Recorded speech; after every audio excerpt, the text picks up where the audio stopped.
Halo, senang rasanya bisa nemenin kamu lagi di sesi penelusuran mendalam kita kali ini. Coba deh kamu bayangin satu stereotip yang mungkin sering banget kamu dengar pas lagi nongkrong. Atau bahkan mungkin pernah terlintas di kepala kita sendiri ya kan? Nah, iya betul. Stereotip soal ini apakah menjadi orang yang religius atau beragama itu berarti kita harus mutlak mematikan akal sehat.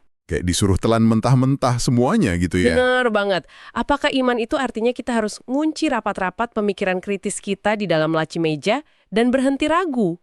Nah, hari ini kita bakal ngebongkar tumpukan sumber yang gila ini kaya banget sih. Ya, materinya lumayan padat. Kita punya jurnal akademik soal pendidikan Islam, terus ada berbagai artikel analisis. Sampai ke transkrip dari beberapa diskusi viral belakangan ini yang cukup tajam ngeritik kurangnya daya nalar di masyarakat kita. Misi penelusuran kita kali ini tuh jelas banget. Kita mau nyari tahu sebenarnya iman dan logika itu musuhan atau jangan-jangan mereka ini mesin ganda yang emang didesain buat kerja bareng. Menarik banget ini. Soalnya stereotip yang tadi kita sebut di awal emang udah tebel banget ngakar di masyarakat modern ya. Sering banget kita lihat fenomena yang suka dilabelin sebagai mabuk agama atau logika mistika. Contoh di lapangannya kadang ekstrim loh. Ekstrim banget. Ada orang yang udah jelas didiagnosis penyakit menular, dia malah nolak isolasi medis. Dalihnya tuh hidup dan mati murni di tangan Tuhan. Wah iya itu bahaya sih. Atau contoh yang lebih kasual, kayak anak sekolah atau mahasiswa yang besoknya ujian akhir tapi nolak nyentuh buku pelajaran sama sekali. Murni cuma ngandelin doa doang semalaman. Iya, nah tindakan-tindakan kayak gini nih yang akhirnya sering dijadiin amunisi buat ngelabelin kalau orang beragama itu otomatis anti-sains, anti-nalar. Padahal kalau kita bedah dari catatan-catatan dan sumber yang udah kita kumpulin, kita bakal ngelihat perspektif sebaliknya yang menurutku sih ini cukup mengejutkan ya. Oke, mari kita urai ini pelan-pelan. Kalau kita mau ngebongkar anggapan bahwa agama itu musuh akal, dari mana sih titik nol atau fondasi dasarnya? Titik nolnya itu ada di literatur klasik, khususnya dalam kajian ilmu mantik atau ilmu logika. Mm-mm. Di situ dijelaskan gimana mereka mendefinisikan siapa kita ini sebenarnya. Manusia itu dilabeli dengan satu istilah spesifik, yaitu hayawan natik. Hayawan natik. Secara harfiah terjemahannya hewan yang berpikir ya? Betul. Dan di tumpukan sumber kita ada satu analogi yang simpel banget tapi nonjok buat ngejelasin ini. Analogi tentang eksistensi seekor kucing. Ah iya, aku ingat bagian ini. Aku bisa bayangin arahnya. Jadi, misal nih kamu perhatiin seekor kucing. Entah itu kucing oranye peliharaan kamu di rumah, Atau kucing elit yang hidup di lorong-lorong peradaban Mesir kuno ribuan tahun lalu. Siklus hidup mereka tuh repetitif banget. lahir, makan, ngejar tikus. Tidur belasan jam, berkembang biak, terus mati. Dari zaman Firaun sampai era AI sekarang, kucing tuh nggak pernah berinovasi. Nggak ada ceritanya sekumpulan kucing galau, terus iseng coding bikin aplikasi kencan khusus kucing gitu kan. Nggak ada. Kenapa? Karena mereka beroperasi murni-murni pakai insting, nggak ada akal. Yang menarik di sini adalah, agama yang benar sejak awal diturunkan, itu emang memposisikan akal sebagai garis demarkasi mutlak antara manusia dan si kucing tadi. Pembatas yang tegas ya? Iya, agama selalu merangsang akal manusia. Karena tanpa itu, kita bakal turun kasta. Kita bakal bertindak murni berdasarkan insting pemenuhan hawa nafsu aja. Kayak hewan di alam liar dong. Persis. Coba lihat singa. Pas dia lapar, dia langsung nerekam rusa. Singa itu nggak bakal berhenti sedetik pun buat mikirin dilema moral. Kayak mikir, rusa ini masih punya anak yang harus disusui nggak ya? Nggak mungkin. Karena hewan emang nggak dituntut buat mikirin etika atau konsekuensi dari tindakan mereka. Dan pas manusia kehilangan akalnya, kerusakannya tuh bisa jauh-jauh melampaui predator liar sekalipun. Betul banget. Ada satu riwayat historis dari Utsman bin Affan yang sangat relevan soal anatomi hilangnya akal ini. Ini yang soal jebakan itu kan? Iya, ceritanya tentang seorang ahli ibadah yang dijebak sama seorang wanita. Dia dikunci di dalam sebuah ruangan, terus dipaksa milih satu dari 3 hal yang semuanya melanggar hukum. Opsinya parah semua ini. Dia disuruh milih, ngebunuh anak kecil yang ada di ruangan itu, atau berzina sama wanita tersebut, atau meminum khamar, alias minuman keras. Gila, tiga-tiganya jalan buntu.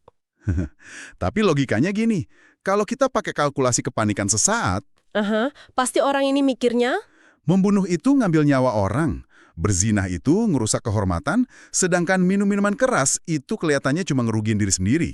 Dia pasti milih yang terakhir dong. Nah, analisis yang masuk akal banget. Dan emang persis itu yang dia pilih. Dia minum Homer dengan asumsi itu kejahatan paling ringan. Terus apa yang terjadi? Begitu alkoholnya merampas kesadarannya, dia mabuk dan kehilangan akal sehat kan, pertahanan moralnya langsung runtuh seketika. Wah, Dalam kondisi nalar yang hilang itu, dia akhirnya berzina sama si wanita. Dan lebih parah lagi, karena anak kecil tadi jadi saksi mata, dia bunuh juga anak itu buat ngilangin jejak. ya ampun, jadi habis semua gara-gara satu keputusan. Makanya sumber kita nyatat kalau tradisi itu nyebut Homer sebagai umul jaroim atau induk dari segala kejahatan. Akal itu ibarat rem cakra moral manusia. Begitu remnya blong, Seluruh sistem hancur berantakan. betul. Itu ilustrasi yang gelap banget sih, tapi efektif banget buat nunjukin fungsi nalar. Terus, kalau emang teks kuno ini sangat menjunjung tinggi pemikiran kritis, ada nggak sih contoh kasus aplikatif di masa lalu? Maksudnya demonstrasi logika gitu. Iya, demonstrasi gimana ngebongkar sebuah status quo pakai logika. Tentu ada dong. Dan ini mungkin salah satu demonstrasi logika paling epik. Atau kamu bilangnya apa tadi pas kita diskusi awal? Savage ya? Iya, savage banget. Ini kisah Nabi Ibrahim kan? Benar. Pas beliau berhadapan dengan budaya penyembahan berhala kaumnya. Gimana tuh cara dia merespon sistem budaya yang kita tahu sendiri tuh udah ngakar banget dari generasi ke generasi? Nah, Ibrahim ini nggak mulai dengan khutbah panjang lebar. Suatu hari, pas kaumnya lagi pergi ngerayain festival, dia masuk ke kuil utama, Sendirian? sendirian, bawa kapak. Dia hancurin keping demi keping semua patung berhala kecil di sana, tapi dia sengaja nyisain satu patung. Patung yang paling gede? Yap, terus dia lakuin satu manuver psikologis yang brilian. Dia kalungin kapaknya di leher patung raksasa itu. Hahaha, sengaja dijebak ini. Pas kaumnya pulang dan lihat kuil mereka hancur, mereka murka dong. Mereka langsung nyaret Ibrahim buat diadili. Mereka nuduh, apakah kamu yang lakuin ini pada Tuhan-Tuhan kami? Terus Ibrahim jawabnya santai banget kan? Santai dan telak. Dia bilang, bukan. Patung besar yang berkalung kapak itulah pelakunya. Coba aja kalian tanya langsung kepadanya, kalau dia emang bisa bicara. Itu argumen yang mematikan. Dia nggak ngajak debat kusir soal teologi secara abstrak.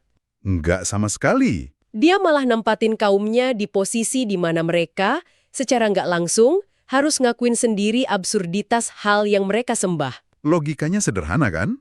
Kalau patung itu aja nggak bisa ngebela dirinya dari serangan, apalagi disuruh jawab pertanyaan dasar. Terus gimana mungkin dia megang kendali alam semesta? Nah, itu dia. Ini tuh momen kelumpuhan nalar berjamaah. Ibrahim nyajiin premis logika yang memaksa mereka pakai akal sehat. Tapi, apa reaksi kaumnya? Pasti marah. Marah besar. Bukannya merenung, mereka malah berlindung di balik benteng pertahanan paling klasik. Mereka bilang, kami hanya mengikuti tradisi nenek moyang kami. Mereka nolak mikir ya. Karena berpikir kritis itu artinya harus berani keluar dari zona nyaman. Dan mendekonstruksi seluruh tatanan sosial mereka. Itu berat.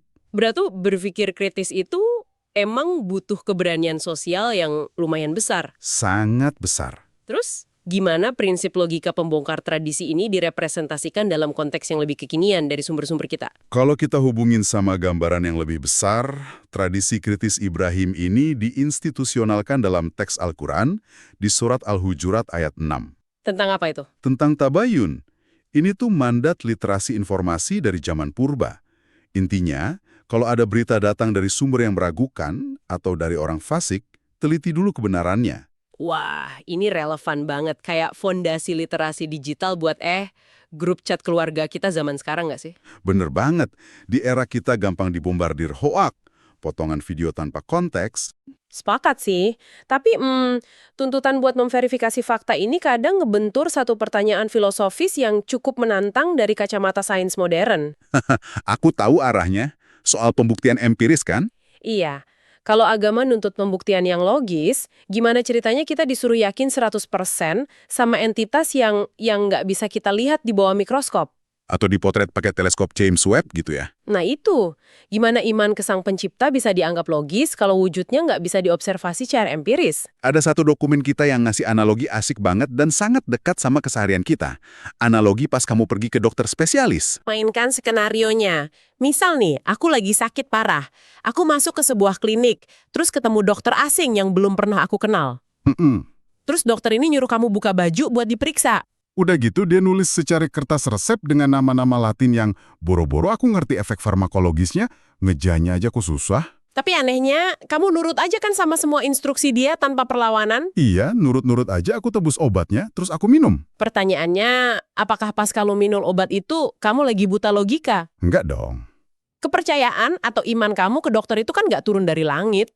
Sejak kamu masuk ke kliniknya, akal kamu tuh secara aktif ngumpulin bukti empiris. Oh iya, aku lihat sertifikat medisnya dipajang. Kamu lihat jas putihnya, kamu nyium aroma khas desinfektan di ruangannya. Dan aku mungkin udah riset review kliniknya di Google Maps sebelumnya. Masuk akal. Meskipun aku nggak bisa ngelihat langsung virus di dalam tubuhku atau gimana molekul obatnya kerja, tapi keyakinan itu didasari rentetan bukti keahlian dokternya ya. Itulah esensi rasionalitas iman. Agama ngajak kita ngamatin keteraturan hukum fisika, orbit planet, kerumitan sel, itu semua sebagai sertifikat keahlian dari Sang Pencipta. Wow. Tapi bukti-bukti yang sejelas ini kadang bawa kita ke sebuah paradoks sejarah yang aneh. Paradoks kayak gimana maksudnya? Gini, di sejarah itu ada loh tokoh-tokoh dengan IQ luar biasa tinggi yang lihat semua bukti ini, tapi mereka tetap milih buat nolak mentah-mentah. Oh ya? Siapa contohnya di sumber kita? Sumber kita nyoroti satu figur ikonik dari era pra-Islam. Namanya Abu Jahal. Abu Jahal. Wah, ini tokoh antagonis utama ya? Iya, tapi yang sering publik nggak sadar, nama asli tokoh ini sebenarnya Abul Hakam. Tunggu, Abul Hakam itu terjemahannya Bapak Kebijaksanaan kan? Betul, dia itu kaum intelektual elit Mekah pada zamannya. Bentar, kalau nama aslinya Bapak Kebijaksanaan, dan dia emang pinter, pasti ada satu kejadian psikologis yang bikin gelarnya kebalik 180 derajat jadi Abu Jahal. Atau Bapak Kebodohan. Iya, apa coba yang kejadian? Kejadiannya ironis banget. Jadi suatu malam, si Abul Hakam ini diam-diam ngendap-ngendap ke area rumah Nabi Muhammad cuma buat nguping lantunan ayat suci Al-Quran. Penasaran dia rupanya. Banget. Dan ternyata dia nggak sendirian. Dua rival politiknya, Abu Sufyan sama Al-Ahnas bin Syarik, diam-diam ngelakuin hal yang sama di sudut yang beda. Ketahuan dong akhirnya. Iya, mereka mergokin satu sama lain pas subuh. Karena gengsi, mereka janji nggak bakal ngulangin lagi. Tapi tebak, Pasti besoknya balik lagi. keindahan sastra dan struktur logika Al-Quran itu terlalu memukau kecerdasan linguistik mereka. Mereka balik nguping sampai 3 malam berturut-turut. Berarti secara intelektual Abul Hakam ini sebenarnya udah memvalidasi teks tersebut dong. Dia tahu itu kebenaran. Secara internal 100% iya. Si Al-Ahnas bahkan sampai nyecar Abul Hakam buat minta pendapat jujurnya. Terus dia ngaku. Abul Hakam secara eksplisit ngaku kalau isi teks itu emang kebenaran, tapi pas ditanya apakah dia bakal beriman, dia nolak keras. Loh kenapa? Kalau udah tahu bener kenapa nolak? Alasannya murni karena kalkulasi politik tribal. Dia bilang, kabilahku Bani Mahzum itu selalu bersaing kehormatan sama kabilahnya Muhammad. Persaingan antar suku? Iya, kata dia kalau mereka ngasih makan peziarah, kami juga bisa. Tapi sekarang tiba-tiba dari kabilah mereka muncul seorang nabi. Oh, dia merasa kalah saing. Persis, dia bilang, gimana mungkin kabilahku bisa nandingin pencapaian itu? Demi gengsi sukuku, aku nggak akan pernah ngakuinnya. Wah, ini relevan banget sama kelakuan kita sekarang, tahu Bang? Contohnya gimana tuh? Rasanya tuh kayak pas kita lagi adu argumen di kolom komentar medsos. Kita dalam hati tahu nih, argumen kita udah patah total sama lawan debat. Udah kalah telak secara fakta ya. Iya, tapi ego dan gengsi kita terlalu gede buat ngakuin itu di publik.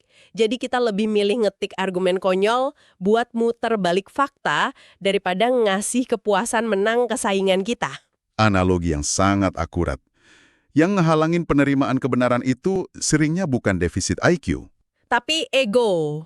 Iya, sebuah blokade psikologis yang di sumber kita disebut aba wastakbar. Artinya arogansi ego dan ngerasa diri lebih superior. Aba wastakbar. Penyakit kesombongan inilah yang dulu bikin entitas secerdas iblis nolak tunduk pas disuruh sujud ke manusia pertama. Gila. Disinilah obrolan kita jadi, wah, ini jadi sangat menarik. Kita didorong banget sama teks suci buat meras akal kita, nyari bukti empiris, dan nembus ego kita. Tapi di sisi lain, materi penelusuran kita juga ngasih satu batasan yang tajam banget. Ada anjuran gini, pikirkanlah tentang makhluk ciptaan Tuhan, tapi janganlah memikirkan tentang zatnya. Betul. Pertanyaannya, kenapa harus ada pembatasan nalar kalau sedari tadi agama terkesan memuja kecerdasan? Ini murni masalah kapasitas instrumen kita. Coba deh kamu bayangin akal manusia itu kayak motherboard di komputer rumahan. Oke, motherboard. Motherboard itu canggih kan? Dia bisa proses grafis rumit, kalkulasi algoritma yang detail. Tapi, apa yang terjadi kalau motherboard itu kamu colokin langsung ke turbin reaktor nuklir yang voltasenya tak terhingga? Ya meledaklah, meleleh pasti komponennya, korsleting. Nah, maksa akal kita yang dimensinya sangat dibatasi ruang dan waktu ini buat ngukur wujud zat yang tak terbatas, itu cuma bakal bikin nalar kita meledak atau jatuh ke dalam jurang absurditas. Masuk akal banget, berarti energi nalar komputasi otak kita ini harus dialihkan secara spesifik ke objek fisik yang ada di alam semesta aja. Tepat. Dan sumur-sumur kita ngasih daftar panjang fenomena luar biasa yang wajib dianalisis oleh orang-orang yang disebut ulul albab. Ulul albab itu para pemikir tajam ya? Iya, dan objek yang disodorin teks suci itu benar-benar bernuansa sains keras loh. Contohnya apa tuh? Misalnya, anjuran buat mikirin pertemuan dua aliran air laut yang beda di Selat Gibraltar. Kayak yang tertulis di surat Ar-Rahman. Wah iya, itu fenomena oseanografi yang gila sih. Laut Mediterania sama Samudra Atlantik itu ketemu di satu selat. Tapi karena beda masa jenis sama salinitas, warna airnya nggak nyampur. Seolah-olah ada dinding kaca pemisah di tengah lautan itu kan. Dan bayangin, teks suci nunjuk fenomena spesifik ini jauh sebelum ada kapal selam atau alat oseanografi canggih. Luar biasa. Selain itu apa lagi? Nggak cuma oseanografi, teks itu secara gamblang nyuruh kita merenungkan keanekaragaman ras manusia, warna kulit yang beda-beda, dan kompleksitas ribuan bahasa di bumi. Itu kayak undangan resmi dari langit nggak sih? Undangan buat mendalami antropologi dan genetika molekuler. Pastinya. Dan teks itu juga nantang imajinasi spasial kita. Ada deskripsi tentang malaikat yang jarak antara daun telinga dan pundaknya aja digambarin sejauh perjalanan 300 tahun. 300 tahun? Itu maksa manusia abad ke-7 buat mikirin skala kosmik dan fisika ruang waktu dong. Belum lagi anjuran terus-terusan buat mikirin siklus hidrologi, pembentukan awan, sampai prinsip daya apung kapal raksasa di lautan. Jadi emang bener-bener dipicu ya, rasa ingin tahu ilmiah itu. Aku juga ingat di sumber kita ada satu percakapan bersejarah yang ngebuktiin ini. Yang mana tuh? Percakapan antara cendekiawan Yahudi bernama Abdullah bin Salam dengan Nabi. Oh iya, Abdullah nguji Nabi pakai pertanyaan biologi tingkat lanjut pada masanya. Iya, dia nanya, kenapa sih bayi itu kadang fisiknya mirip banget sama ayahnya, tapi di kasus lain malah jiplakan ibunya? Terus Nabi ngerujuk ke wahyu, ngejelasin konsep dominasi cairan reproduksi dari pihak mana yang lebih dulu atau lebih kuat pas pembuahan. Terlepas dari bahasa medis pramodern yang dipakai waktu itu ya. Iya, secara esensi, dialog ini ngegarisbawahi kalau diskursus tentang pewarisan genetik itu sangat dirayakan di ruang publik beragama. Nah, kalau sejarahnya agama sesuportif itu sama eksplorasi genetik dan oseanografi, aku mau geser obrolan kita dikit nih ke pusaran kritik modern. Boleh. Gimana tuh? Dalam catatan kita, ada ulasan soal perdebatan dari sebuah podcast yang viral belakangan ini.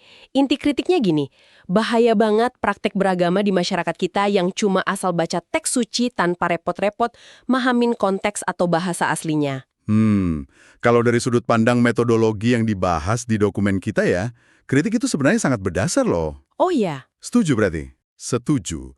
Memisahkan teks kuno dari akar linguistiknya, itu risikonya gede banget. Maknanya bisa kereduksi. Kita balik ke contoh kata yang kita bahas tadi deh. Aba wastakbar. Kesombongan ego tadi. Iya. Kalau pembaca awam cuma lihat terjemahan kasarnya sebagai kafir atau ingkar, mereka bakal kehilangan seluruh lapisan diagnosis psikologis di baliknya. Bener juga. Padahal aba wastakbar itu ngejelasin keengganan berbuat baik karena arogansi kelas. Tanpa pisau analisis bahasa ini, teks suci itu rentan banget dipelintir cuma jadi stempel buat ngehakimi kelompok yang beda sama kita. Aku sepakat sih soal urgensi bahasa itu. Tapi ada kritik lanjutan di diskusi viral itu. Mereka nuding kalau pendidikan agama kita itu cuma nyetak robot penghafal. Maksudnya kegiatan menghafalnya dianggap bermasalah. Iya, publik nanggep ngapal teks suci itu biang keladi matinya pemikiran analitis. Cuma ngapal BO doang. Di mana dokumen kita mengerespon tudingan ini? Di area ini, sumber kita ngusulin sebuah kalibrasi cara pandang. Nganggep hafalan sebagai musuh logika, itu sebuah kesalahan kategori yang lumayan fatal. Kenapa fatal? Karena menghafal itu ibarat nginstal perangkat lunak dasar di otak kita.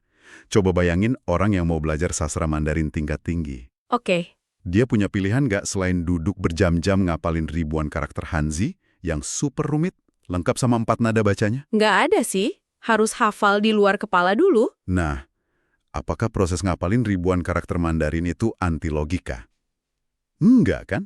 Itu tuh tahap ngumpulin instrumen, fondasinya, sebelum akhirnya dia bisa nulis opini politik pakai bahasa Mandarin. Ah, I see. Jadi nggak hafalin teks suci itu kayak proses data entry yang esensial di awal. Betul banget. Terus, di mana letak ruang buat logika kalkulatifnya setelah hafal? Ruang kalkulasinya sangat luas dan malah dituntut ketat.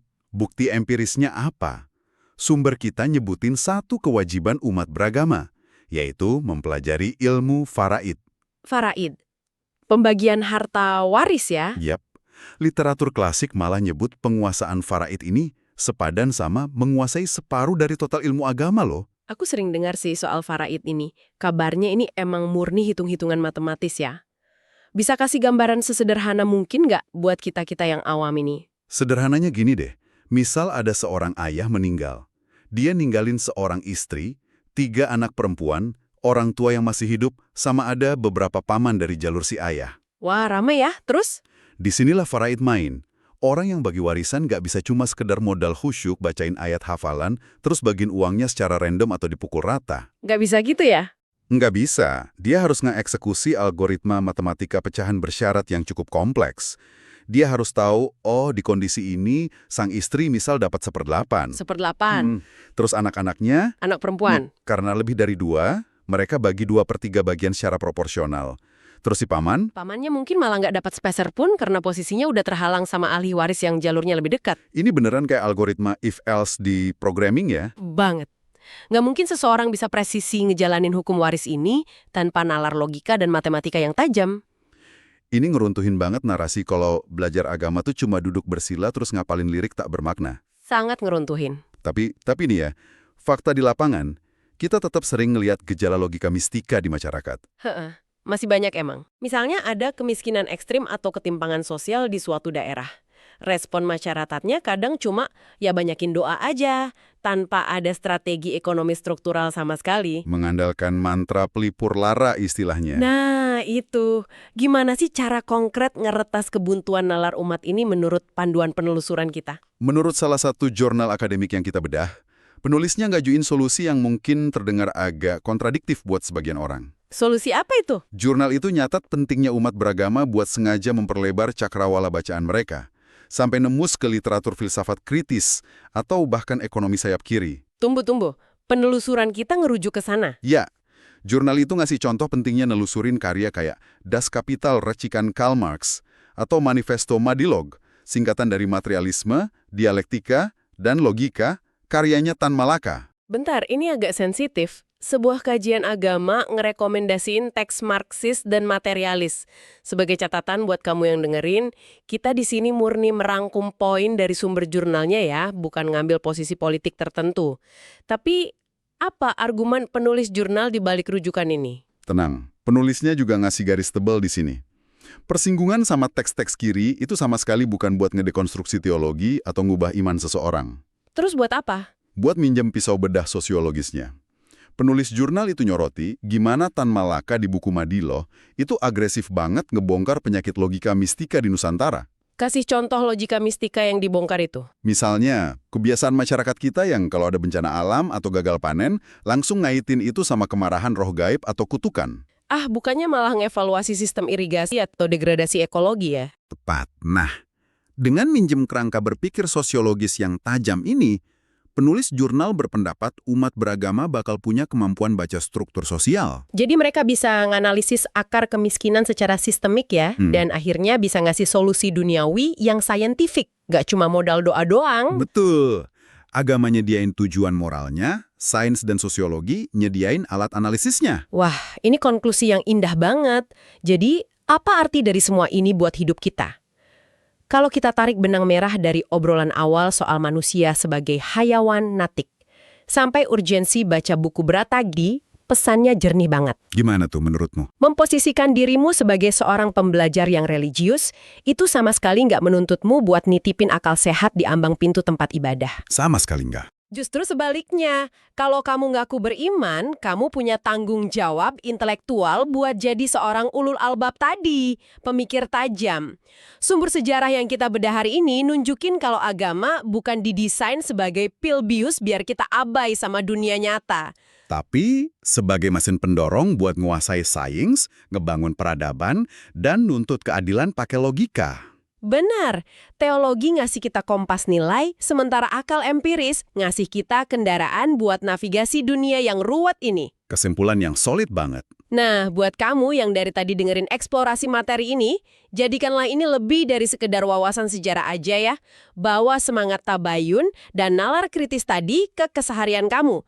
Pas kamu lihat ada berita provokatif di medsos, Berhenti sejenak, jangan langsung pencet share. iya. Jangan biarin insting hewani kamu mendominasi jari buat nyebar kebencian. Verifikasi faktanya, baca konteksnya, dan fungsikan motherboard akal sehat kamu. Dan sebagai renungan penutup yang bisa dibawa mikir malam ini, mari kita tarik pikiran kita balik ke momen keberanian Nabi Ibrahim. Yang ngancurin patung tadi. Iya.